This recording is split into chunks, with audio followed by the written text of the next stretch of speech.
केंद्रीय मंत्री रवनीत बिट्टू जी ने प्रतिपक्ष के नेता राहुल गांधी को आतंक। आप पॉलिटिकल सवाल की दिशा में न जाइए, मैं दृढ़ता से नहीं जवाब दूंगा। बार बार कहना पड़े अच्छा नहीं लगता है। अमित शाह से जब पत्रकार ने सवाल पूछा, केंद्रीय मंत्री रवनीत सिंह बिट्टू राहुल गांधी पर विवादित बयान दे रहे हैं, तो सवाल पूरा होने से पहले ही अमित शाह ने पत्रकार को डांट कर बैठा दिया। लेकिन शायद अमित शाह अगर ऐसा अपने नेता और मंत्रियों के साथ किए होते या फरमान जारी किए होते तो विवादित बयानबाजी ना करते और शायद एक के बाद एक बीजेपी के नेता राहुल गांधी पर ऐसे बयान नहीं देते। लेकिन पूरी कहानी बताने से पहले कि राहुल गांधी को किस किस नेता ने धमकी दी, क्या कुछ कहा है, उससे पहले अमित शाह का एक बार फिर से वीडियो देखिए। केंद्रीय मंत्री रवनीत बिट्टू जी ने प्रतिपक्ष के नेता राहुल गांधी को आतंक। आप पॉलिटिकल सवाल की दिशा में न जाइए, मैं दृढ़ता से नहीं जवाब दूंगा। बार बार कहना पड़े अच्छा नहीं लगता है। देश की राजनीति में जब नेताओं की जुबान बदल जाए तो समझ लीजिए कि उससे बुरा कुछ नहीं हो सकता।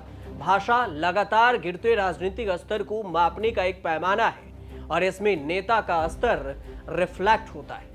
राहुल गांधी को लेकर इन दिनों बीजेपी और एनडीए के सहयोगी नेता शायद खुद पर कंट्रोल खो चुके हैं। एक एक कर राहुल गांधी को धमकी दी जा रही है। राहुल गांधी को लेकर बीजेपी नेता और केंद्रीय मंत्री रवनीत सिंह बिट्टू ने क्या कुछ कहा, वो आप खुद सुन लीजिए। जो राहुल गांधी ने बयान दिया है वो ही वो पहले देते थे।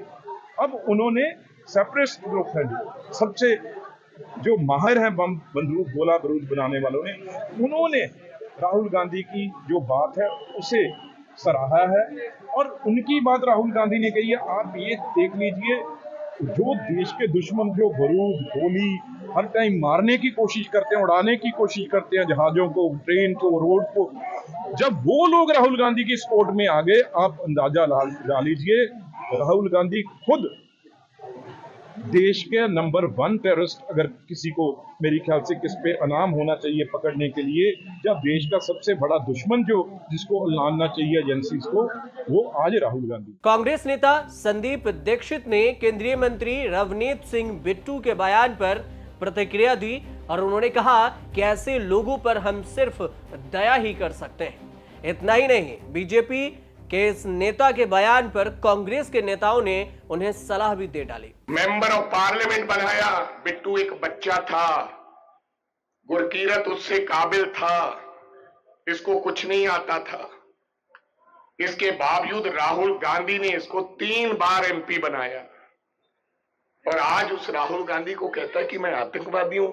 बिट्टू जी, राहुल गांधी आपके कहने से आतंकवादी नहीं बनेगा, लेकिन आपकी मानसिकता, आपकी बुद्धि, आपके ज्ञान के बारे में देश के लोगों को चानन हो रहा है कि कितना आसान फरामोश आदमी है, अपने आकाओं को खुश करने के लिए कुछ भी कह रहा है। कि बिट्टू जेड़ा अपना मेंटल बैलेंस लूज कर चुका है। मैनू बहुत भारी अफसोस है कि जिस आदमी दी होंद अज जिस लीडर दे कारण है, जिस परिवार दे कारण है, जिस पार्टी दे कारण है, जिस प्रधान दी लीडरशिप के थले ये 3 बार मैंबर ऑफ पार्लीमेंट रहा, ओनू अज एक टेररिस्ट दसे, अज ओनू एक अतवादी दसे, मेरा ख्याल इस तो वड्डी पोलिटिकल बैंकरप्सी और कोई हो नहीं सकती। मैं रवनीत बिट्टू नूं ये कहना चाहांगा, बिट्टू जी टाइम आया, तुसीं किसी चंगे डॉक्टर दे कोल जाके अपना इलाज करो। मुझे लगता है कि वो अपना राजनीतिक और मानसिक संतुलन दोनों खो बैठे हैं। ये वही रवनीत बिट्टू तो हैं जो राहुल जी के कसीदे पढ़ते हुए थकते नहीं थे। आपने खुद अपने चैनल पर उन्हें कई बार इंटरव्यू किया है, पर कभी भी चापलूसी में इतना संतुलन नहीं खोना चाहिए कि वो बिल्कुल ही बचकानी बात लगे।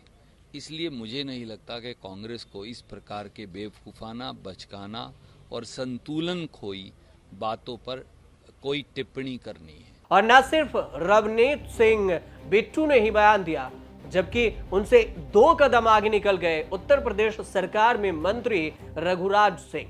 रघुराज सिंह ने कहा कि राहुल गांधी देश के नंबर 1 आतंकवादी हैं, क्योंकि वो इस देश को बांटना चाहते हैं। इनको देश से कोई लेना देना नहीं है। राहुल गांधी इस देश का नंबर 1 आतंकवादी है। क्योंकि वो इस देश को डिवाइड एंड रूल, अंग्रेज मर गए औलाद छोड़ गए, अंग्रेज मर गए औलाद छोड़ गए, तो इनका ना तो कोई धर्म है ना ईसाई धर्म है। बाप थे मुस्लिम, बाबा थे मुस्लिम, बाप फिर क्रिश्चियन हो गए, क्रिश्चियन की से शादी करी, तो ना ये मुसलमान रहे, न हिंदू रहे, न क्रिश्चियन रहे, न सिख हुए। ये तो ऐसी पांचवी जाति बन गई है। ये इनको किसी के साथ कोई सरोकार नहीं है, हिंदुस्तान से इनको कोई लेना देना नहीं है। हिंदुस्तान को लुटेरे के रूप में लूटने के लिए आए इटली से लोग, तो इसलिए ये नंबर 1 आतंकवादी। लेकिन अब रघुराज सिंह को कौन बताए कि राहुल गांधी नेता प्रतिपक्ष हैं और वो सांसद भी हैं। क्या रवनीत सिंह बिट्टू और क्या रघुराज सिंह इनसे भी आगे निकल गए शिवसेना सिंधे गुट के विधायक संजय गायकवाड़, जिसने राहुल गांधी को जीव काटने तक की धमकी दे डाली और साथ में इनाम भी रख दिया। राहुल गांधी ने जो स्टेटमेंट किया है कि हम भारत में का रिजर्वेशन खत्म करेंगे, ये सबसे बड़ा धोखा वो पूरे समाज को दे रहे, बाबा साहब को दे रहे। और उनके जो पेट में मैल था आज उनके मुंह से वो बाहर यहाँ पर आया है। ये राहुल गांधी ने जो रिजर्वेशन खत्म करने की बात की है, हमारे मागास वर्गीय की, हमारे ओबीसी की, हमारे पिछड़े जाति की, ऐसे राहुल गांधी की जो जवान काट के लाएगा, मैं उसको 11 लाख का इनाम दूंगा। हालांकि इन सबसे पहले जब राहुल गांधी अमेरिका दौरे पर थे तो उन्होंने एक इंटरव्यू में सिखों को लेकर बयान दिया था, जिस पर दिल्ली में विरोध प्रदर्शन हुए। और इस प्रदर्शन के दौरान बीजेपी के नेता तरविंदर सिंह मारवा ने राहुल गांधी को लेकर बयान दिया। तरविंदर सिंह मारवा ने कहा कि राहुल गांधी समझ जाओ, नहीं तो आने वाला समय में तुम्हारा भी वही हाल होगा जो तुम्हारी दादी का हुआ। तुम अपने पिता दादी का इतिहास जान लो। राहुल गांधी बाज आजा, नहीं से आने वाले टाइम में तेरा भी वो हाल होगा राहुल गांधी जो तेरे दादी का हाल है। तरविंदर सिंह का ये बयान भी सोशल मीडिया पर वायरल है। तरविंदर सिंह के बयान के बाद कांग्रेस ने सोशल मीडिया पर उनके बयान को रीट्वीट किया और साथ में लिखा कि बीजेपी का ये नेता खुलेआम देश के नेता प्रतिपक्ष की हत्या की धमकी दे रहा है। प्रधानमंत्री मोदी जी, अपनी पार्टी के इस नेता की धमकी पर आप चुप क्यों हैं और चुप नहीं रह सकते? ये बेहद ही गंभीर मामला है। तो वहीं पवन खेड़ा ने कहा कि जब तरविंदर सिंह मारवा कांग्रेस में थे तब उनके इस तरह की मानसिकता नहीं थी, वह अब इस तरह की भाषा नहीं बोलते थे तब, लेकिन कांग्रेस से जाने के बाद भाषा बदल गई। कांग्रेस के कई नेताओं ने कहा कि राहुल गांधी पर ऐसे बयान को लेकर एफआईआर दर्ज करवाएंगे। वहीं राहुल गांधी को लेकर ऐसी भाषा के इस्तेमाल करने पर मुख्तार अब्बास नकवी ने कहा कि ये देश और बीजेपी के संस्कृति के खिलाफ है। ये बीजेपी के न संस्कार है और ना भारतीय जनता पार्टी और देश की संस्कृति है। हम राजनीतिक रूप से एक दूसरे के प्रतिद्वंदी भी हो सकते हैं, इसको एक दूसरे के विरोधी भी हो सकते हैं, लेकिन इस तरह की भाषा और इस तरह के गंदी बातें करना मुझे लगता है कि बहुत बैड टेस्ट में है और जो लोग भी इस तरह की बातें करते हैं उनके सियासी सेहत के लिए हानिकारक है। आपको बता दें कि हाल ही में राहुल गांधी अमेरिकी दौरे पर गए थे और वहां उनके कुछ बयानों को लेकर बीजेपी के नेताओं ने उनकी जमकर आलोचना की थी। राहुल गांधी ने अपने दौरे पर कुछ ऐसे लोगों से मुलाकात की जो भारत विरोधी बयानों के लिए जाने जाते हैं और इसके अलावा उन्होंने प्रधानमंत्री नरेंद्र मोदी, राष्ट्रीय स्वयंसेवक संघ यानी आरएसएस के बारे में भी कुछ बयान दिए जिन पर बीजेपी ने कड़ी आपत्ति जताई। लेकिन इस सब बयानबाजी के बीच में अभी बयान एक एक कर थमा भी नहीं कि बीजेपी के एक और केंद्रीय मंत्री हरदीप सिंह पुरी हैं और हरदीप सिंह पुरी ने राहुल गांधी के सिख समुदाय पर दिए गए बयान पर नाराजगी जताते हुए तंज कसा और कहा कि मुझे आश्चर्यजनक लगता है, मैं अपने जीवन के 62 साल से पगड़ी पहन रहा हूं, मुझे लगता है कि ज्यादा परेशान करने वाली प्रवृत्ति यह कहना कि यह एक ऐसे बयान है जो अज्ञानता से दिया हुआ है, यह पप्पू शैली का बयान है। हरदीप सिंह पुरी का बयान सुनिए। I have worn a turban 62 years of my life. I worn a kada even longer. I think most children in our families, when they're born, the first occasion, they put a kada around.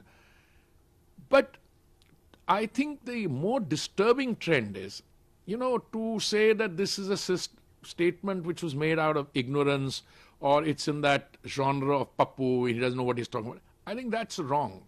I think there is a more systematic, sinister, and I'm using this word carefully, attempt to foment a divisive narrative to create a sense of insecurity and freedom. आपको बता दें कि America पहुंचे हरदीप सिंह पुरी ने कहा कि राहुल गांधी भारत में रहते हुए कभी सिखों के बारे में बात नहीं की। जब वे सत्ता में थे तो किस सरकार के राक्षसों को जन्म दिया। उन्हें इस बात पर आत्मनिरीक्षण करने की जरूरत है। मुझे आश्चर्य नहीं कि वह ऐसा कर रहे हैं, लेकिन मुझे लगता है कि मोहम्मद अली जिन्ना के बारे में यह बात थी, मैं जो चाहता हूं वह करूं या फिर इसे नष्ट कर दूं। राहुल गांधी ने अमेरिका के वर्जीनिया में कहा था कि भारत में लड़ाई इस बात को लेकर है कि क्या सिखों के भारत में पगड़ी पहनने की अनुमति दी जाएगी, क्या सिखों को भी भारत में कड़ा पहनने की अनुमति दी जाएगी, वे गुरुद्वारा जा सकेंगे। राहुल गांधी के इसी बयान को लेकर बीजेपी के नेता आग बबूला है और एक एक कर बीजेपी के नेता, विधायक, सांसद, केंद्रीय मंत्री सबके सब विवादित बयान दे रहे हैं। आप देखते रहिए न्यूज़ तक।